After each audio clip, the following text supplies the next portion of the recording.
हरियाणा में जाट नॉन जाट कर दिया, यूपी में मुस्लिम और हिंदू कर दिया। तमाम तरीके की ऐसी जो घटनाएं जो देश के अंदर बढ़ रही हैं, इससे आम जनमानस को भी और ओबीसी के लोगों को तो आज मैं तो ये कहूँगा कि बहुत ताकत के साथ जनगणना का मुद्दा जो इतने लंबे समय से उठ रहा है, उसको और ताकत से उठा करके जब तक जातिगत जनगणना नहीं होगी, किसी मजदूर को उनका हक नहीं मिलेगा, किसी शेड्यूल कास्ट को उनका हक नहीं मिलेगा, किसी ओबीसी को उसका हक नहीं मिलेगा, चाहे वो शिक्षा के हो, चाहे वो इस देश की कृषि भूमि हो, चाहे इस देश के अंदर राज की बात हो, चाहे बड़े बड़े कॉर्पोरेट घराने की बात हो, और चाहे नौकरियों में। ये सारे के सारे जो हथकंडे, सारे के सारी जो जगहों पे जो कब्जा कर रखा है, वो इस देश के ब्राह्मणों ने कर रखा है। और जब तक ब्राह्मणों के खिलाफ आप लामबंद नहीं होगे, इस देश के अंदर कोई भी चीज़, चाहे आप शिक्षा के ऊपर हथौड़ा चलने की बात हो, और चाहे आज अंतर्राष्ट्रीय प्लेयर जो अपने आप को हिंदू मानने वाले लोग हैं, ये रोज हनुमान की पूजा करने वाले हैं, रोज करवा चौथ मनाने वाले लोग हैं, आज देख लिए वो जनगणना का असर है।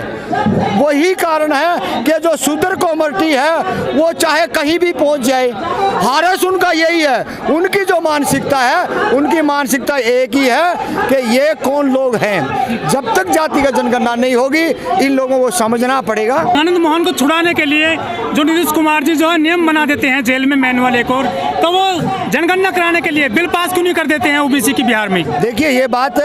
वहाँ की विधानसभा में पारित हुई थी, तभी जा करके वहाँ पे जातिगत जनगणना होनी शुरू हुई थी। रही बात आप उस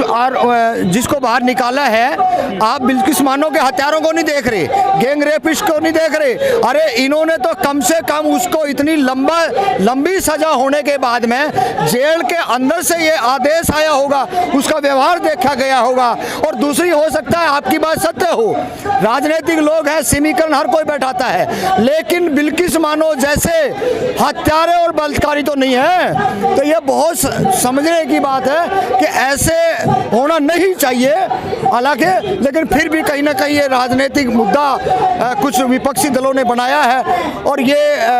बिल्किस मानो से बहुत कम है। लेकिन क्या ओबीसी के वोट नहीं चाहिए नीतीश कुमार को बिहार में, जो जनगणना नहीं करा रहे? नहीं, ओबीसी जनगणना उन्होंने मना थोड़ा ही किया है, ये तो कोर्ट का डिसीजन है। और अब दोबारा देखिए, अभी 4 दिन पहले की तो बात है, बंद हुआ है, कोर्ट के आदेश से बंद कराई गई है। तो ये ओबीसी सबसे, बिहार के अंदर चाहे यूपी के अंदर हम देख लें, सबसे ताकतवर जो लोग हैं वो ओबीसी के लोग, और ओबीसी के लोगों की पूरे देश प्रदेश की बात है, हरियाणा की भी उसमें लोग आते हैं कि जब तक जातिगत जनगणना नहीं होगी, इस देश के अंदर कोई भी जो सोशल जो लोग हैं, सामाजिक न्याय के जो लोग हैं, इस आवाज़ को कम नहीं होने देंगे। अभी हमने मैम 24 के सबूतरे पे, जहाँ ब्राह्मणों ने ऐलान किया था कि वामन मेश्राम आके यहाँ पे धरना दे, यहाँ पे प्रेस कॉन्फ्रेंस करे, तो हम उसको काट देंगे, उड़ा देंगे। लेकिन हम ही लोगों ने ये कहा, एक भी जो गुंडा और मवाली अगर वामन मेश्राम के नज़दीक आ गया तो ठीक नहीं होगा। अगर हमारा कोई प्रोग्राम भी देखना है मैम 24 से, वो ब्राह्मण 5 किलोमीटर दूर से देखे, और वहीं पे प्रोग्राम हुआ, जातिगत जनगणना की बात हुई है। तो ये जो चीज़ें हैं लगातार लोग उठा रहे हैं, ये सरकार तानाशाही सरकार है, ये नहीं कराएगी। ओबीसी का कई प्रोग्राम रद्द हो गए, नहीं, एक प्रोग्राम रद्द हुआ है। जाटों ने विरोध किया था। देखिए, जाटों ने गलत किया, जाटों ने कहीं भी ओबीसी के कॉलम में नहीं आना चाहिए था।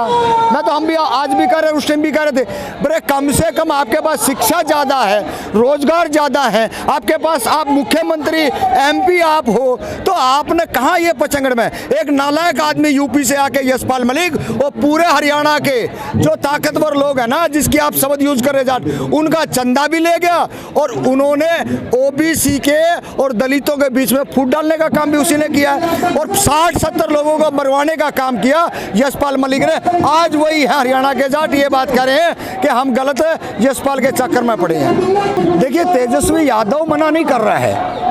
तेजस्वी यादव नहीं मना कर रहा है, नीतीश मना नहीं कर रहा है, उनके सरकार में किसी नुमाइंदे ने मना नहीं किया है। ये तो वो तो आज से नहीं है, लालू प्रसाद यादव पहला व्यक्ति है देश के अंदर जो पार्लियामेंट के अंदर लालू जी ने ये कहा था कि इस देश के अंदर जातिगत जनगणना हो। तो हम उसकी पार्टी पे, तेजस्वी पे हम कोई आरोप नहीं लगा सकते। और आखिरी भी हमने कोई उम्मीद है इस देश के अंदर सामाजिक न्याय की, वो ही बिहार से है। बिहार से ही कोई ऐसी कोई ज्वाला निकलेगी जो पूरे देश में ओबीसी के लोगों को, शेड्यूल्ड कास्ट के लोगों को, माइनॉरिटी के लोगों को सामाजिक न्याय मिल सकता उम्मीद है। कर रहे हैं दलित डीएम के हत्यारों को छोड़ा गया, उसमें यादव भी थे, मुसलमान भी थे, राजपूत तो था ही उसमें, तो कैसे उम्मीद की जाएगी सामाजिक न्याय की? देखिए कई बार ये ना हमने कहा राजनीति के एक अलग अखाड़ा होता है। ओबीसी के देखिए बात आ रही है ओबीसी के वोटों की, जातिगत जनगणना की, जब अपने फायदे की बात होगी, जहां वोट बैंक ज्यादा होगा तो उसके लिए सत्ता जो है, सत्ता में बैठे लोग किसी हद तक गिर सकते हैं, जिसका जिंदा जागता उदाहरण है ना आज भाई बृजभूषण के ऊपर वहां पे 6 बार का एमपी है और वहाँ पे इतना ताकतवर व्यक्ति है, तो आज नरेंद्र मोदी और अमित शाह उसको क्यों नहीं कहते? आरोप उस पर सिद्ध हो चुका है, 8 और 10 जेल काट का 14 साल। देखिए जेल काटी ना उन्होंने, जेल काटी ना उन्होंने, तो हम तो ये कह रहे हैं राजनीतिक फायदा है, उन्होंने अपना राजनीतिक फायदा वहां देख लिया ना,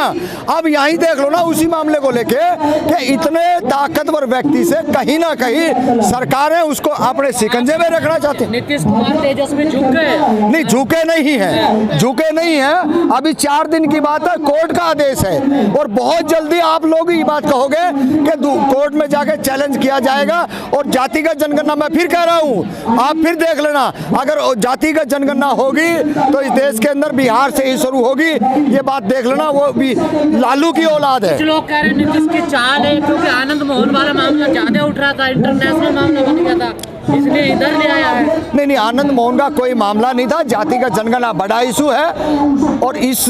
विषय पे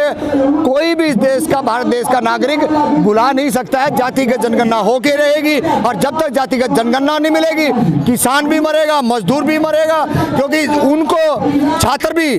तमाम जो इस देश के अंदर जन है उनका सबका शोषण होता रहेगा जब तक जातिगत जनगणना नहीं होती। किसके पास देश के अंदर सत्ता है, किसके पास देश के अंदर जमीन है, किसके पास शिक्षा है और तमाम सारे संसाधनों पे किसका कब्जा है, वो जातिगत जनगणना से सिद्ध होगा। लेकिन दुर्भाग्य ये है आज इस देश के अंदर लोगों को ये नहीं पता है कि जातिगत जनगणना का एक्चुअली में फैक्ट फाइंडिंग क्या है। देखिए इसमें कोई दो राय नहीं है, इस देश के अंदर